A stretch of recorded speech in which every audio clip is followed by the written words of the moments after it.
2 Timothy chapter 4 verse 1 to 5. Ready now, begin. I charge thee therefore before God and the Lord Jesus Christ, who shall judge the quick and the dead at his appearing and his kingdom. Preach the word, be instant in season, out of season, reprove, rebuke, exhort, with all long suffering and doctrine. For the time will come when they will not endure sound doctrine, but after their own lust shall they heap to themselves teachers, having itching ears, and they shall turn away their ears from the truth, and shall be turned unto fables. But watch thou in all things, endure afflictions, do the work of an evangelist, make full proof of thy ministry.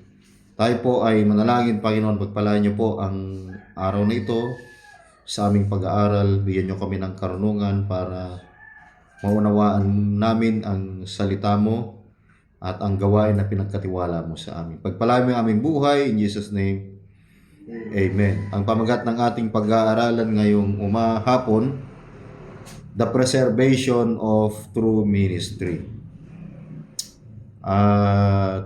Isa sa mga iningatan po natin, mga kapatid, ay yung tinatawag po nating doktrina. Gusto po nating i-preserve, yung Tagalog ng i-preserve na, yung totoong gawain ng Diyos na walang mga bayarang pastor, walang nagpapastor na hireling.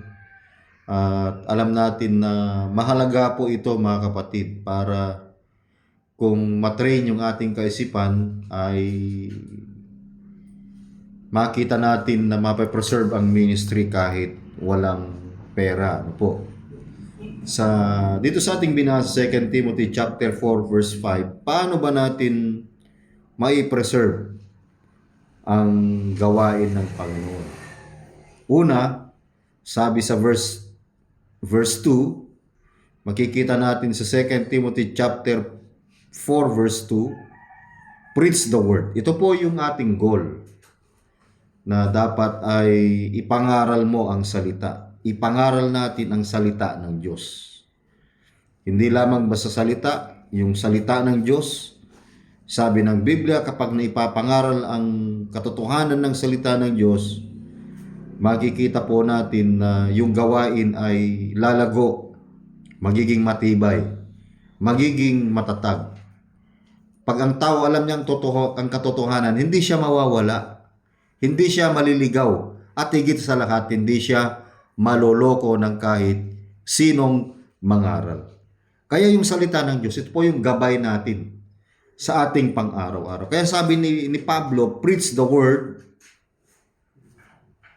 be instant in season, ang pangangaral, in season and out of season. Kahit bumabagyo, kahit may lindol, mga kapatid. Sabi ng Biblia, in season and out of season, sa preaching, makikita natin yung reprove. Ipangaral mong salita, magsikap ka sa kapanahunan, at sa di kapanahunan, reprove, sumawata ka. Rebuke, sumuway ka. Exhort with all suffering. Sabi niya, mangaral ka ng may buong pagpapahinuhod at pagtuturo. Talagang yung pangangaral ay hindi lang suffering, hindi lang kahirapan, long suffering, mahabang paghihirap. At ito'y tinatawag natin pagpapahinuhod at na pagtuturo.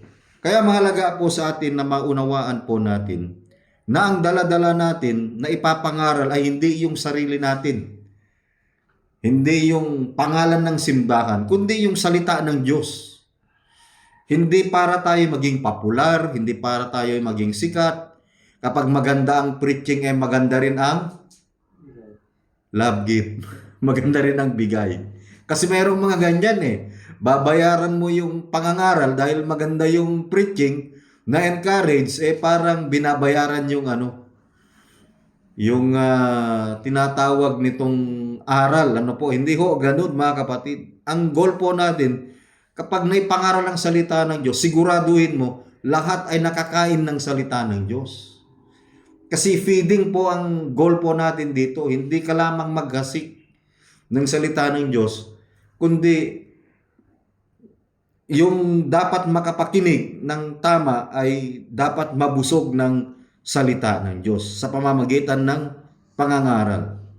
Kaya meron sa preaching, may reprove, may rebuke, at mayroong exhortation. Yun po yun, sinasabi niyang preaching the word. Preach the word, not wealth. Hindi ho natin pinapangaral yung yaman na natanggap natin. O kung kayo'y magta-tithes and offering, pagyayamanin kayo ng Panginoon. Hindi ganun. Ang kayamanan, hindi lamang po material wealth yan. Pag nagbigay ka, Diyos ang magano sa'yo. Magpala sa'yo. Magpala sa atin. Pero hindi lang sa pamamagitan ng pera. Maaring ang pagpapala sa'yo, kalusugan. Aanin mo, marami kang pera. Bukas, meron kang malalang sakit. May kidney failure ka. May heart failure ka. O, may gallstone ka. Gusto nyo ba yung ganun? Kahit marami kang pera, pero marami kang sakit. Hindi na po. Kung ako, hindi ko na kailangan ng pera. Kasi yung pera, gagamitin ko din lang naman sa sakit ko. Mahirap, mga kapatid. Okay, number 2. Madali lang po tayo matapos. Pero paano ba natin ma-preserve ang totoong ministry? By preaching the word, not wealth. Number 2, by protecting the flock. Protecting the flock. Acts 20:29. Acts 20:29. Acts chapter 20 verse 29. Sabi ng Biblia, "For I know this, that after my departing shall grievous wolves enter in among you, not sparing the flock." Sabi ni Pablo, aking talastas sa pag-alis ko ay magsisipasok sa inyo ang mga ganid na lobo. Alam niyo yung lobo, ito ay isang uri ng aso. Talagang pares lang ba ito sa hyena? Magkaiba. Na hindi mga papatawad sa kawan. Ibig sabihin, yung mga kawan, yung mga flock, talagang uubusin niya. Talagang hindi niya patatawarin yan. Talagang paduduguin niya lahat yan. Talagang wawasakin niya. Ito yung mga yung mga nagdi-disperse ng mga nangangaral ng maling aral. Ito yung mga nanggugulo. Ito yung mga kumbaga mas matindi pa ito sa hireling. Ito yung sheep, sabi niya, in sheep clothing. Ito yung lobo na nagdamit tupa. Kaya ating makita na dapat protektahan ang mga kawan, sapagkat yun ang isa sa paraan kung paano natin maprotektahan ang iglesia ng Diyos na kanyang tinubos sa pamamagitan ng kanyang banal na dugo. So mahalaga po kasi yan na dapat maprotektahan tayo. Paano tayo mapoprotektahan? Dapat aralin natin ang turo, ang doktrina. Huwag lamang tayong magpapaloko sa mga matamis na salita. Talagang makikita mo yung mga pangako, na kapag talagang magdadala ako ng supporter. Mga ganun bang mga tirada? Na talagang parang kapag nagsalita lalaruin ka, pupuri-purihin ka. So yun po ay mga trap, mga kapatid, na dapat nating makita na kapag ganun na yung laro ay medyo dumistansya tayo ng konti kasi minsan pera-pera lang yung lobo na ito, na ganit na lobo na ito, pera-pera lang talaga ang kanyang kagustuhan. So by protecting the flock ay kinakailangan mabakuran tayo, dapat matuto tayo sa mga doktrina na pinapangaral. Kasi mahalaga po ang turo mahalaga ang doktrina para malaman natin kung mali ba o hindi. Parang ganito eh. Alam mo kung bumili ka ng gamot, alam mo kung peke o hindi. Kasi maraming mga gamot ngayon na imbes nga gumaling ka, yung gamot pala na binili mo, may pako. Nilagyan ng pako, gagaling ka kaya doon?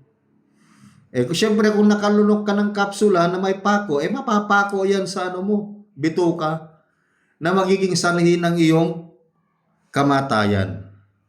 Okay, number 3, last. Paano ba natin ma-preserve ang gawain ng Panginoon? Through preaching the word, protecting the flock. Number 3, promoting the faith. Colossians 1:28. Colossians chapter 1 verse 28. Sabi po ng Biblia,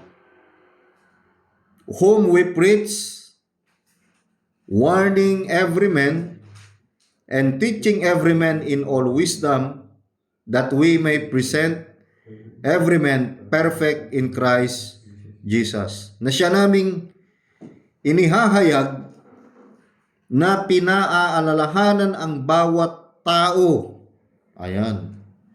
Kaya, kung by promoting the faith, yung pananampalataya natin, dapat i-promote po natin ito na sa pamamagitan ng pagpapahayag natin, pagpopromote po natin, ay makikita nila, maririnig nila na sila ay napapaalalahanan. Nare-remind po sila. At napaalalahanan ng bawat tao at tinuturuan ang bawat tao. So tuturuan ka ng magandang bagay. Parang yung mga bata na hindi pa marunong kumain, na dati sinusubuan, hindi naman habang buhay na susubuan mo yan eh. Ang gagawin mo dyan, ipahawak mo sa kanya yung kutsara. Pag marunong humawak ng kutsara, unti-unti mong isusubo sa kanya yan. Para matuto siya. Tama mga batid? At kapag na siya doon natuto, kahit hindi mo na aaalalayan yan, ay marunong nang kumain yan, marunong nang magmukbang yan, mga kapatid. So ganun din sa mga Kristiyano. Kapag natutunan natin yung magandang aral, hindi tayo madadapa, hindi tayo maliligaw, at hindi tayo maloloko ng mga pastor na mag-invite ng mga ngako ng 3,000 bawat isa sa inyo ay tatanggap ng 3,000 to 5,000.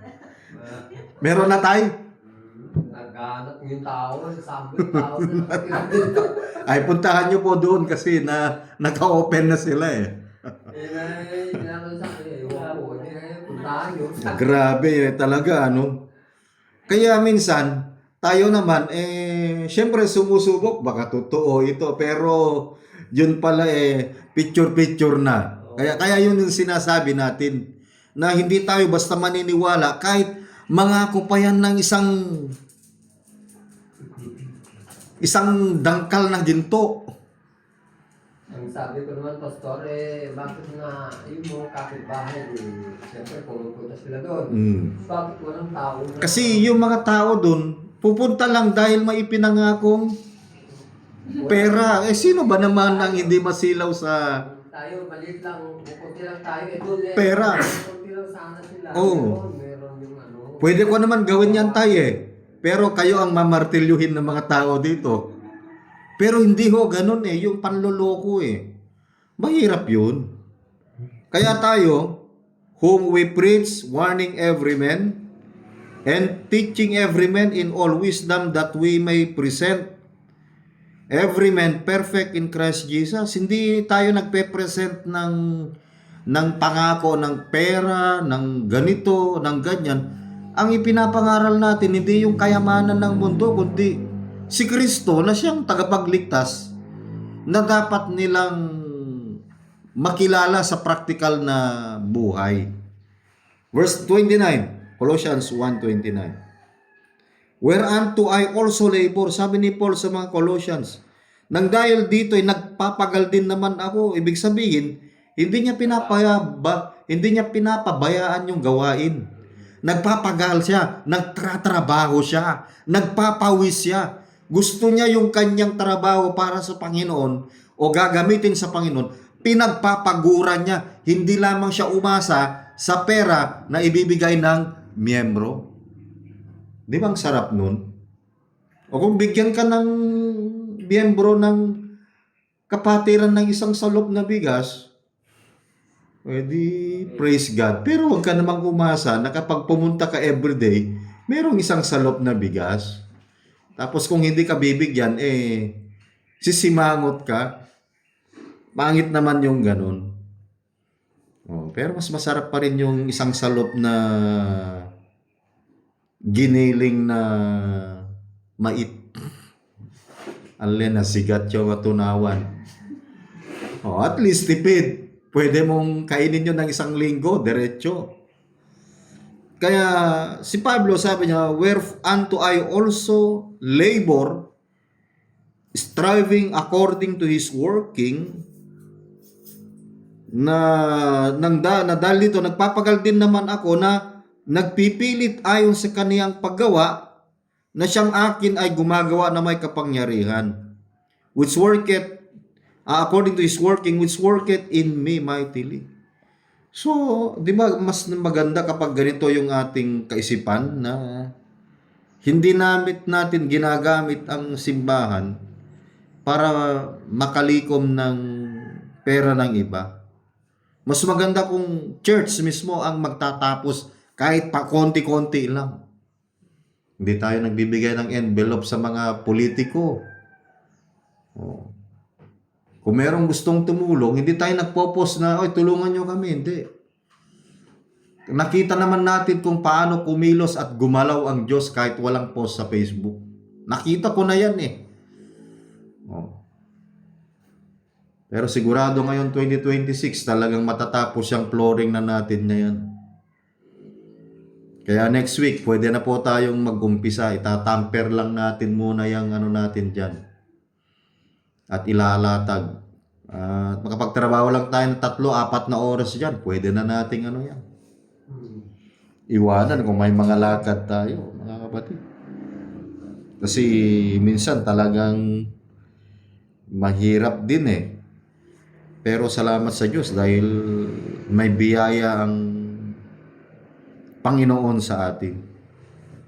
Kaya panalangin po natin na yung gawain ay hindi lamang ma-preserve kundi magpatuloy at nawa ang biyaya ng Diyos ay patuloy na sumasa atin ngayong taon at nawa ay matapos ang ating bahay-sambahan sa biyaya ng Diyos. Tayo po ay manalangin. Panginoon, salamat po sa mga salita mo namin napakinggan. Salamat sa yung gabay sa patuloy. Panginoon, tulungan mo nga po kami na mangaral at protektahan, to preach, to protect, and to promote our faith. Salamat na kilang Diyos at pinabalik namin sa iyo ang papurit at salamat. In Jesus' name. Amen and amen. Okay, tayo po yung umawit, mga kapatid.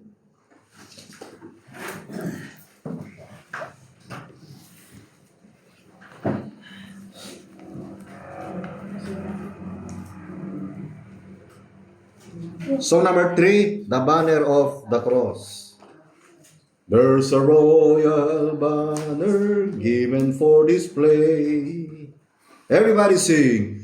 There's a royal banner given for display to the soldiers of the King. As an ensign fair we lift it up today, while as ransom once we sing, marching on, marching on, for Christ found everything but loss, and to crown him King will toil and sing beneath the banner of the cross. Though the foe may rage and gather as the flood, let the standard be displayed, and beneath its folds as soldiers of the Lord for the truth be not